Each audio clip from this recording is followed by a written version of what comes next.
This video is sponsored by Noble Gold. After a few days of the media cycle being centered on the starlet of the upcoming DC movie Aquaman 2 defaming JD some more, thereby opening the doors to a brand new lawsuit, the baton was handed back to the starlet of another upcoming DC movie, namely The Flash. You see, Ezra Miller, who is currently on the run from the law, has seemingly decided to up the ante from merely hurling chairs at Hawaiian women. The stakes have now been raised enough that Warner have been forced to act. In this video then, I will begin by briefly looking into what Ezra has been up to as of late, how Warner now has responded, and finally, I'll explore the ramifications of the different options available to them. But first, with inflation now at 8.5% and maybe higher, don't you think you need to be smarter with your money? You need it to grow, not shrink. You need financial freedom, not debt. Start a gold IRA with Noble Gold now, and you'll be safe. And this month, for every cash deal above 20k, you'll get an incredible 3-ounce silver American Virtue coin, completely free as a thank you. You can't go wrong with Noble Gold. Call 877-646-5347 now to find out more, or visit noblegoldinvestments.com or see our link in the description. With that, let's get into Ezra's most recent move in his ongoing game of Can You Top This with Amber Heard.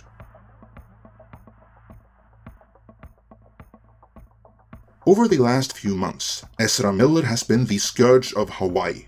He's been arrested multiple times following numerous what you might call negative encounters between him and locals, especially of the female persuasion, based on his penchant for hurling chairs at them, body slamming them, and choking them. One might surmise that Ezra must have some issues with women.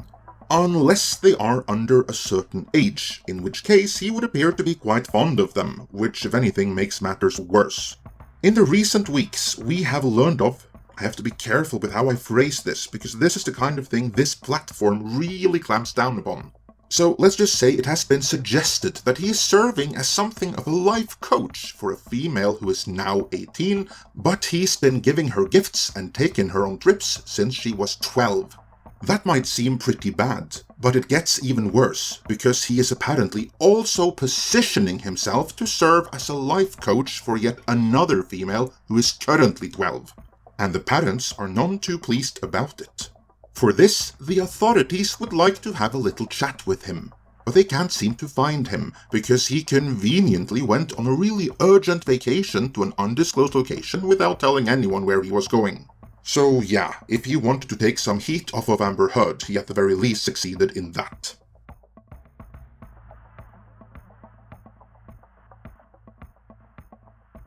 Where things get dicey for Warner here is that in all of Ezra's previous incidents, and there are starting to be many of them, going back a couple of years, they did nothing. And by they, I mean Toby Emmerich and Ann Sarnoff, who were the ones running Warner at the time. Oh, they fired JD from Fantastic Beasts readily enough, but with Ezra, there was silence, even when there was actual video making the rounds of him attacking a female fan. Learn it? Did you want to fight? Is that the deal? Whoa, bro. I've heard some rumors suggesting that they were afraid to act because Ezra identifies as a stunning and brave non-binary. And so there were concerns that activists would rally against Warner on Twitter and accuse them of bigotry if they were to do anything, and so nothing was done. Ezra was allowed to continue to do what he does, all while being put in Fantastic Beasts and the $200 million movie The Flash, where he reportedly acted like a loon on set, but still portrayed 3 different versions of The Flash and is in damn near every scene of the movie. Throughout all of this, everything Ezra did was seemingly tolerated, all while it became increasingly clear that his issues became more and more apparent, let's say. The one who has to deal with them now is the new boss, David Zaslav. One of the first things David Zaslav did when he took over was to fire Ann Sarnoff. A few weeks later, Toby Emmerich was gone too, and good riddance to both of them. While Zack Snyder was the one who initially cast both Ezra and Amber in the first place, he at the very least can claim he did not know how nuts they were at the time. Sarnoff and Emmerich have no such excuse, because they continued putting them in huge blockbusters even after it should have been plainly obvious that they were both liabilities. As a result, and as we have covered before, Amber Heard will probably be removed from Aquaman 2 in post-production and replaced with another actress in reshoots. Although this has not yet been announced. The far bigger problem though is Ezra Miller's Flash, and now there has been a response from Warner, of sorts.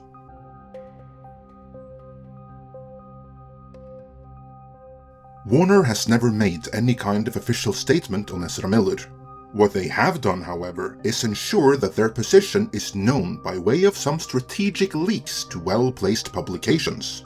More than 2 weeks ago, on June 2nd, so before the most recent news involving former and current 12-year-old girls were known, Variety wrote, "Barring unforeseen developments, sources say," nice hedge there, "Warner's is battling ahead with the intention to give the superhero film the full blockbuster treatment. The Flash simply cost too much money to scrap the project entirely, and it likely will not generate the revenues needed to turn a profit without playing in theaters."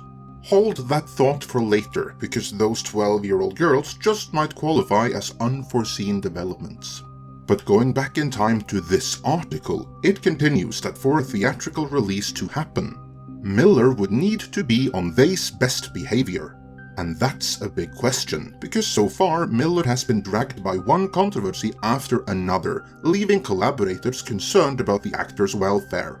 Again, here it should be emphasized that this was before the 12-year-olds. Even at that point though, the powers that be at Warner were obviously expecting more shenanigans. And behind the scenes, they were already weighing their options, all while deflecting in public. Case in point, by way of Variety, Warner deflected in this very article from June 2nd saying, "Since the controversy surrounds Miller and not the movie itself, some DC fans wondered if Grant Gustin, who plays the title character in the ongoing and unrelated CW series The Flash, would be recast in the big screen version, only to instantly shoot it down." With The Flash, insiders say it would not be possible to replace Miller without reshooting the entire movie. They is in just about every scene, and there is not enough digital technology in existence to configure that magic without going back to square one. And redoing the entire film is not a realistic proposition for any movie, much less one that wrapped production months ago and already cost hundreds of millions. This is in line with what we reported way back on April 16th, which is now being confirmed by the trades. But back then, we reported something else as well. Namely, that they were already looking for a new Flash to take over the role from the next movie onwards. And not only that they were considering introducing this next Flash already in this movie, by way of multiverse hopping shenanigans. That way, they would be able to salvage most of what has been filmed with Ezra already, all while introducing a new Flash in the process. We also reported that Grant Gustin was not considered for the role. Sam Claflin, however, was rumored to be one contender. And 3 weeks later, on May 9th, Screen Geek reported something that my colleague Tom also already had heard, namely that Dylan O'Brien was another contender. And remember, all of this is before the most recent revelations.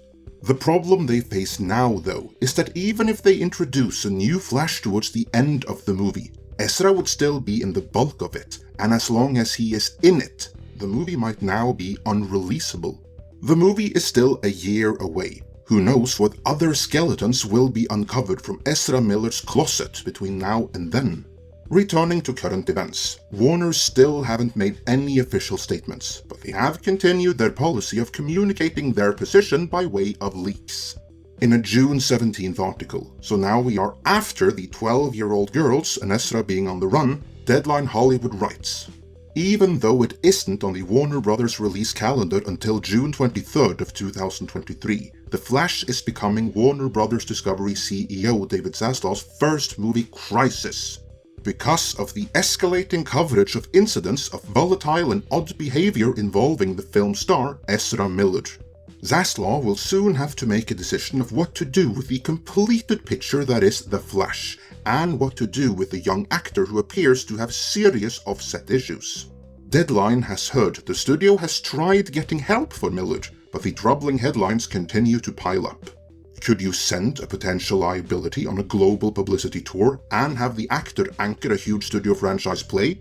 Zaslav has several choices, and he will make one of them soon. Among them, he can pull back on heavily promoting the summer 2023 film, confining it to some P&A and no publicity tour. Or he can relegate it to streaming with HBO Max and take a write-down. Or lean in toward making the movie a hit and then drop Miller if they can't straighten things out. There is no winning in this for Warner Brothers, one studio source tells us. This is an inherited problem for Zaslav, says a source close to Zaslav who is named David Zaslav. The hope is that the scandal will remain at a low level before the movie is released, and hope for the best to turn out. In Zaslav's plan to make DC an explosively successful division like Marvel under his newly structured studio with its own boss, the non-binary identifying Miller, we hear is simply not a part of those plans going forward in the future universe, regardless if there are more allegations or not. The rest of the article repeats the accusations against Ezra, which I cannot detail here, but they obviously serve as a total career assassination and further serves to underline the point that Warner is done with him. The gist of Deadline Scoop, though, confirms our earlier reporting by way of Mikey Sutton's Geekosity magazine, namely that while it has yet to be decided exactly what to do about this movie, Ezra is gone after it, no matter what. That leaves the question, though, what to do about this movie?